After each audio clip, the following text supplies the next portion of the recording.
আজ তো বেশ ভালো শপিং হয়েছে তাই না? হ্যাঁ। আর আমরা ঠিক সময়েই করেছি একেবারে।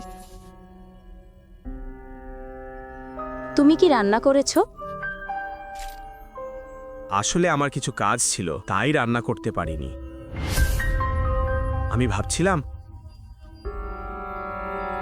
কেননা আজ একটু বাইরে খেয়ে আসা যাক।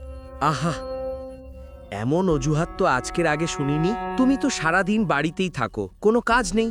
মনে হচ্ছে রাজপুত্র আজকাল ভীষণ ব্যস্ত হয়ে গেছে।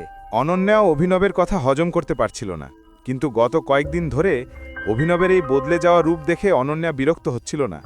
এজন্যই অনন্যা বলল, আসলে দাদাজি, আমিও ভাবছিলাম আজ কেন না একটু বাইরে খেয়ে আসা যায়।